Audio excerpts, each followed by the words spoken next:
अस्सलाम वालेकुम दोस्तों, मैं हूं ज़िया मुग़ल। उम्मीद करता हूं आप सब खैरियत से होंगे। अगर आप लोग भी चाहते हैं कि एक पौधे से हज़ारों पौधे बना लें तो ये वीडियो आपके लिए है।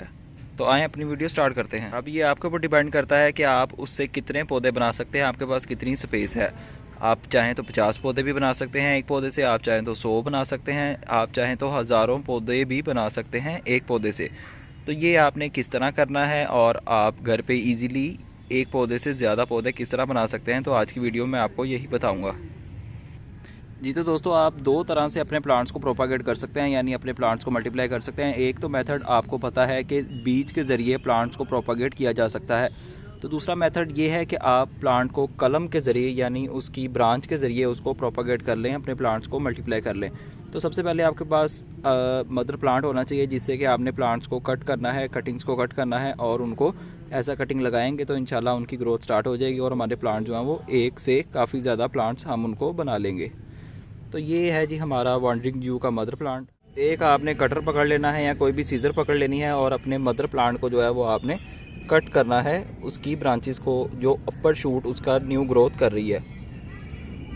कटिंग आपने किस तरह की उतारनी है उसकी, इसके बारे में थोड़ा सा मैं आपको बता दूं, क्योंकि कटिंग अगर तो आप जितनी सही कटिंग उतारेंगे, जितनी मैच्योर और जितनी हेल्दी कटिंग उतारेंगे, आपके प्लांट बनने के, प्लांट मल्टीप्लाई ज़्यादा होने के चांसेस उतने ही ज़्यादा होंगे। जी तो दोस्तों, ये जहाँ से पत्ता निकल रहा है इस एरिए को हम कहते हैं जी नोड एरिया। तो नोड एरिया से थोड़ा सा नीचे रख के आपने अपनी ब्रांच को कट करना है, क्योंकि नोड एरिया से ही फ्यूचर में इसकी रूट्स निकलनी है और ऊपर वाले जो नोड एरिया हैं वहाँ से इंशाल्लाह इसकी शूट्स निकलेंगी, तो ये हमारा एक न्यू प्लांट बन जाएगा। तो इस तरह की आपने कटिंग्स उतार लेनी है, जितनी चाहें आप इसकी कटिंग्स उतार सकते हैं। किसी भी प्लांट की आप कटिंग लगा सकते हैं, तो वो इंशाल्लाह एक प्लांट से आप उसको हज़ारों में मल्टीप्लाई कर सकते हैं। तो इसका जो नीचे वाला ये वाला पत्ता है, इसको हम कट कर देंगे, क्योंकि मिट्टी के साथ अगर ये टच रहेगा या मिट्टी के अंदर चला जाएगा तो फंगस आने का ख़तरा है। अगर प्लांट को फंगस लग गया, हमारी कटिंग को फंगस लग गया, तो ये कटिंग हमारी ख़राब हो सकती है। तो ये वाले नीचे वाले पत्ते को हम कट कर लेंगे। जी तो दोस्तों, ये हमारी एक हेल्दी कटिंग आ गई है। इस तरह की मैं 2 से 3 कटिंग्स उतार लेता हूँ ताकि उनको हम लगाएं और उनसे प्लांट्स को प्रोपागेट कर लें। जी तो दोस्तों, मैंने 4 कटिंग्स उतार ली हैं। 4 कटिंग मैंने इसलिए उतारी हैं ताकि जो पॉट के अंदर हम लगाएं तो पॉट हमारा भरा भरा लगे, जो कि देखने में खूबसूरत लगेगा। आप चाहें तो एक पॉट के अंदर एक कटिंग भी लगा सकते हैं। सबसे पहले पॉट ले लेंगे। पॉट के नीचे ड्रेनेज होल लाजमी होना चाहिए। थोड़ी सी मिट्टी ऐड करने के बाद इसको प्रेस कर लें ताकि जो ओवर वाटरिंग हो वो नीचे से ड्रेन हो जाए और जो पानी हम प्लांट को दें जो कि उसकी रिक्वायरमेंट है वो नीचे से ज़ाया ना हो। इसको फिल कर लेंगे। मिट्टी आपने यूज़ करनी है बल मिट्टी, जिसके अंदर कोई भी किसी भी किस्म का फर्टिलाइज़र ऐड ना हो, क्योंकि हम अभी इसके अंदर कटिंग लगा रहे हैं। फिंगर की मदद से इसके अंदर होल कर लेंगे। अपनी चारों कटिंग्स को पकड़ेंगे, इनको लेवल कर लें पहले।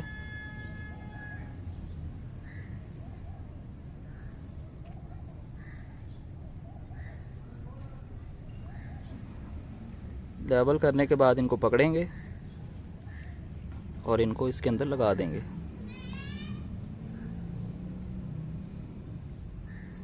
इसके अंदर लगा के इसको थोड़ा सा प्रेस कर लें। प्रेस करने के बाद,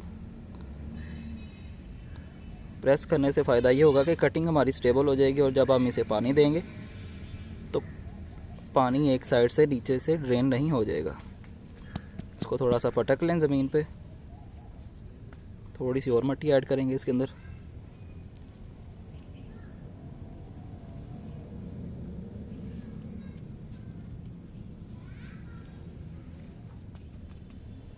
तो ये जी हमारा एक पॉट जो है वो बिल्कुल रेडी हो गया है। अब इसको पानी देंगे। पानी मैं जितने अपने पॉट्स रेडी करने हैं मैं सबको करके देन एक ही बार सबको पानी दूंगा। तो ये आप देख सकते हैं, ये पॉट्स पड़े हुए हैं, इनके अंदर भी same as it is cuttings लगेंगी इस तरह से और हमारे न्यू प्लांट जो हैं वो मल्टीप्लाई हो जाएंगे।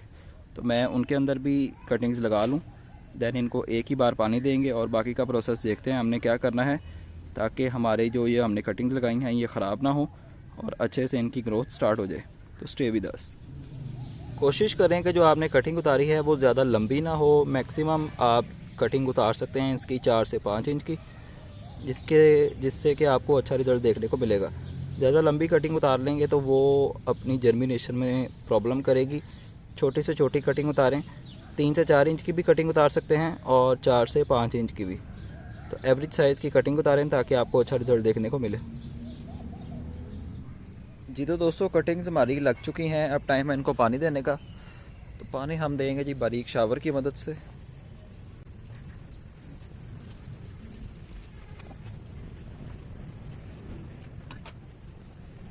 तो एक बार अच्छे से पानी देने के बाद आपने इनको रख देना है जी शेडी एरिया में, जहाँ पे डायरेक्ट सनलाइट यानी सूरज की धूप ना आती हो। तो इंशाल्लाह 15 से 20 दिन के अंदर ये आपके सारे प्लांट्स रेडी हो जाएंगे और आपके प्लांट्स जो हैं वो एक से जितने आपने बनाए होंगे इंशाल्लाह आपके प्लांट्स मल्टीप्लाई हो जाएंगे। तो ये आप देख सकते हैं, कुछ प्लांट्स ये लगाए हैं एक वैरायटी के, कुछ प्लांट्स ये लगाए हैं डिफरेंट वैरायटी के, कुछ प्लांट्स ये लगे हैं डिफरेंट वैरायटी के। इसी तरह डिफरेंट वैरायटीज़ के कुछ प्लांट्स जो है वो प्रोपागेट किए गए हैं ताकि जैसे ही ये रेडी हो जाएं और इनको सेल बेस के लिए तैयार किया जा सके। उम्मीद करता हूँ आपको वीडियो पसंद आई होगी। चैनल पर नए हैं तो चैनल को सब्सक्राइब लाजमी करें और बेल आइकन भी प्रेस कर लें। तो इसी मेथड के साथ आप अपने प्लांट्स को जितना चाहें प्रोपागेट कर सकते हैं और अपने एक प्लांट से काफ़ी ज़्यादा प्लांट्स बना सकते हैं। कटिंग आप किसी भी सीज़न में लगा सकते हैं, लेकिन ज़्यादा गर्मी और बहुत ज़्यादा ठंड में आपने कटिंग नहीं लगानी। अगर आप लगाना चाहें तो ज़्यादा गर्मी और ज़्यादा सर्दी में भी कटिंग लगा सकते हैं, लेकिन आपको उसकी थोड़ी सी ज़्यादा केयर करनी पड़ेगी। तो ये प्लांट्स आपने जिस तरह रख दिए हैं इसी तरह आपने इनको पड़े रहने देना है। 15 से 20 दिन के बाद इंशाल्लाह इनकी रूटिंग एंड शूटिंग स्टार्ट हो जाएगी। देन आप इनको न्यू पॉट में किसी बड़े गमले में भी शिफ्ट कर सकते हैं। तो इसी के साथ मुझे दीजिए इजाज़त। आपसे मुलाकात होगी इंशाल्लाह नेक्स्ट वीडियो में किसी नए टॉपिक के साथ। अपना ख्याल रखें। अल्लाह हाफिज़।